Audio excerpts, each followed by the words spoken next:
Hi guys, it's me, Miss Samantha, with my Christian Mommy Grammy Gaming channel. Today I am so excited.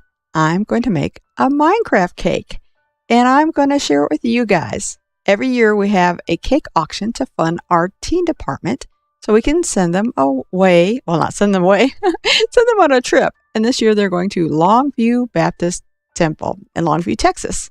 I'll put links down below. It's very near and dear to my heart, because they get to go and learn more about God and service and the cause of Christ. And you guys know how important that is to me. So today we are making a red velvet cake for the Minecraft cake. And here are the ingredients. We're going to follow the directions because that's usually a good idea when you're making a cake. First off, we've got 1.25 cups of water, except for in this case, I went and bought 2 little jars of maraschino cherries to use instead of the water. It didn't quite make up a cup and a quarter, so I topped it off with water. The next one is 1/2 cup of vegetable oil. And the last ingredient for this is 3 eggs. 3. Eggs, yes. Good job, Samantha. Okay, so we're going to put all these ingredients in the mixer. Let's see, is the oven preheated? It is. Back to reading directions. Alrighty, I already cut the package open, and I'm going to pour the cake mix in the mixer along with the bag. Just leave the bag in there. It's extra fiber. It'll add flavor. Trust me. Okay, fine. But I did make quite the mess. All right, so I put everything in there, and I'm going to put on the mixer part. What is this thing called? Wire whip. I'm going to use the wire whip. Yeah. I know what I'm doing, I swear. So medium speed for 2 minutes. We're not going to watch all that. 2 minutes, yay. Let's see. Looks like cake batter. Wow. Who'd have thunk it? Now I'm going to put the wire whip in the sink because it's kind of messy. All right. Well, that's very red. And it's very cake batter. So next. Oh yeah. We have to spray the cake pans with nonstick spray so the cakes don't stick. You don't want your cakes sticking into the pan when it's time to take them out.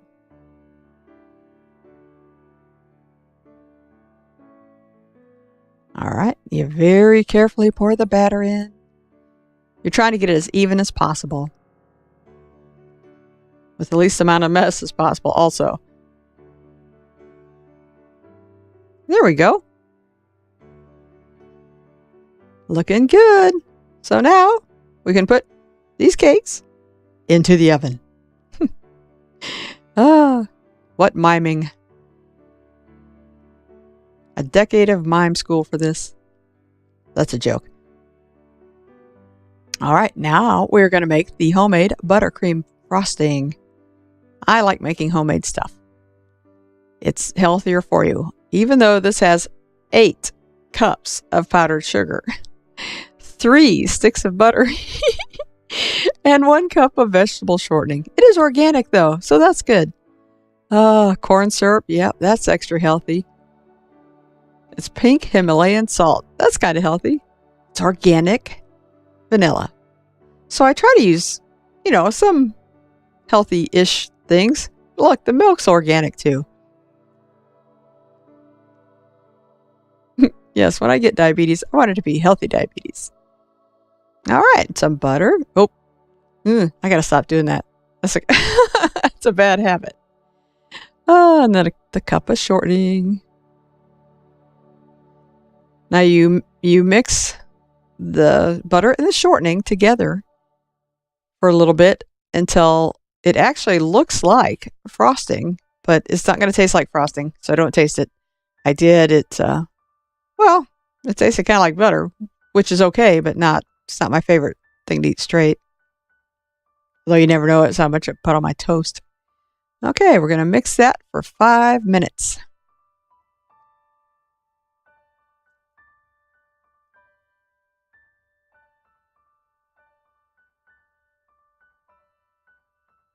It's going to be good. I'm excited. Look, it's been 5 minutes.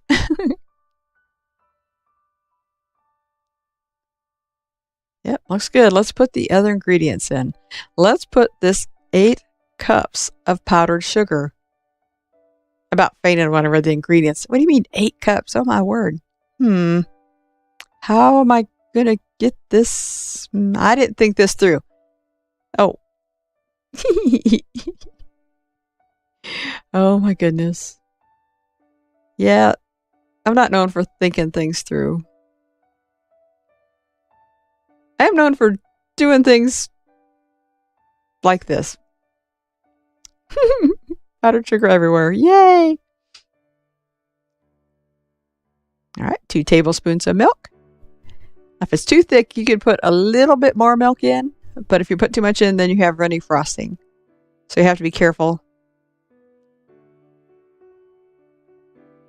And stiff or a little runny, this frosting's really, really tasty. As long as it doesn't actually pour off the cake, you're good. Of course, I don't want it pouring off my cake. It's for auction. It's to sell. 2 teaspoons of vanilla. Whoops. I'm going to call that 2 teaspoons. I overflowed it. Don't mind me. Don't notice this.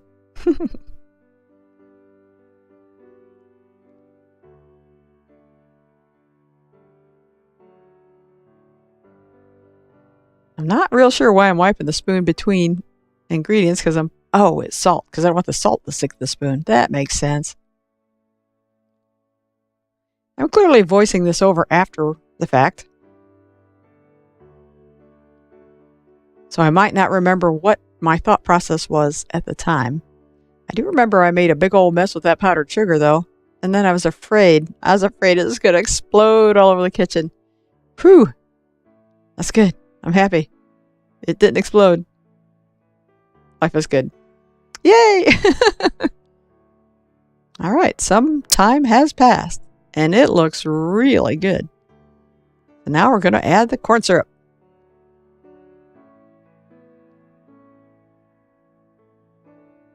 This is important for the consistency.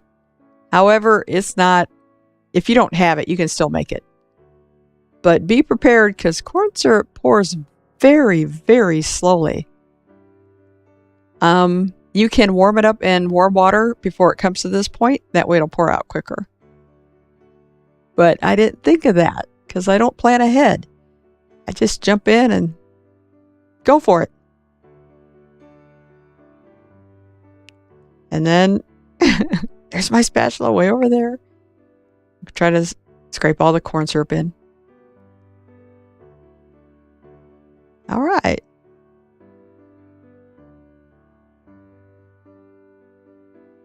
That is a sticky mess. All right, let's turn on the mixer. Always start on slow and then raise it up so things don't explode on you. 5 minutes in the mixer. The timer's gone off on the oven for the cake. Let's see. I already put the cake racks on the counter and over there because you can't just set hot cake pans on your counter. All right. See? All right. And the frosting's done. Wow. It looks good. It looks really good. I'm always surprised when whatever I make turns out because I don't always follow directions. But this is perfect. It's perfect. I'm so pleased. All right. Now I am going to separate some of the frosting because I want to make chocolate frosting for the bottom layer. And I'm going to make chocolate frosting by adding cocoa powder. How much do I think I need for the top? For the bottom, I'm not sure. I don't know.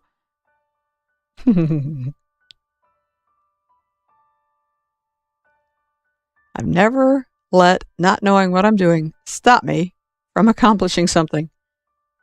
I don't always accomplish what I set out to accomplish, but I always accomplish something. Sometimes you have to tap the cocoa powder. It gets stiff. Stiff's not the right word, but compacted. It's packed down there, so you have to knock it loose. Aggressive cooking. Yay.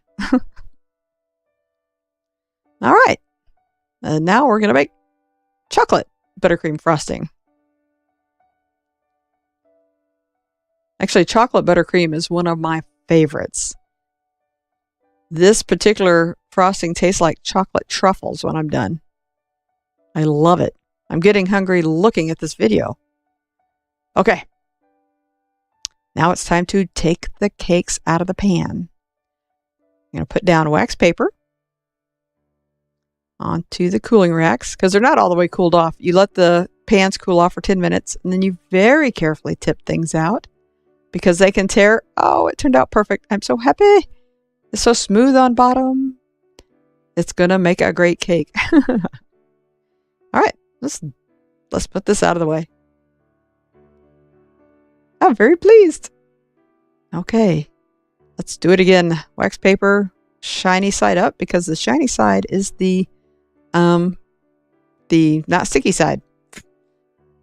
Here we go again. Eee. I have had cakes tear in half when I flipped them out.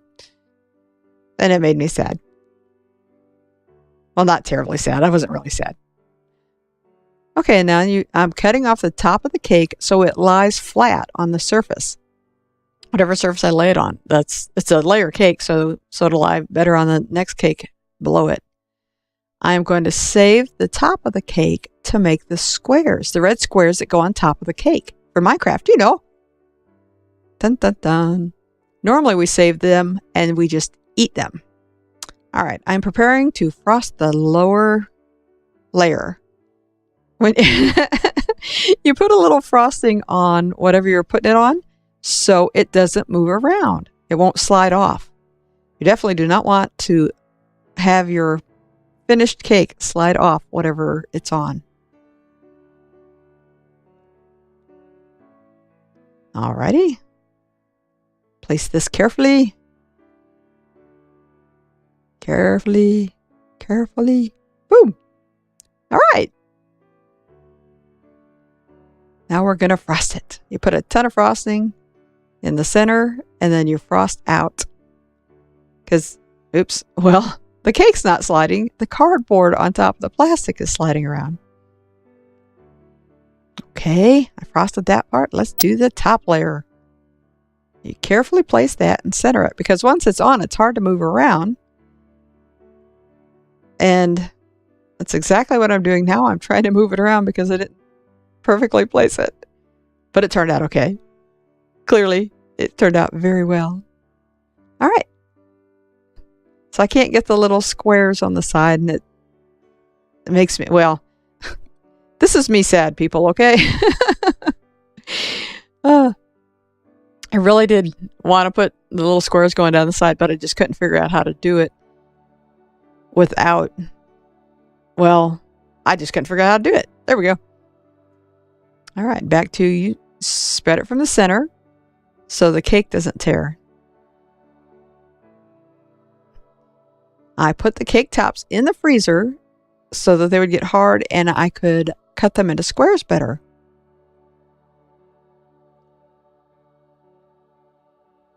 So I very carefully cut this into different size squares.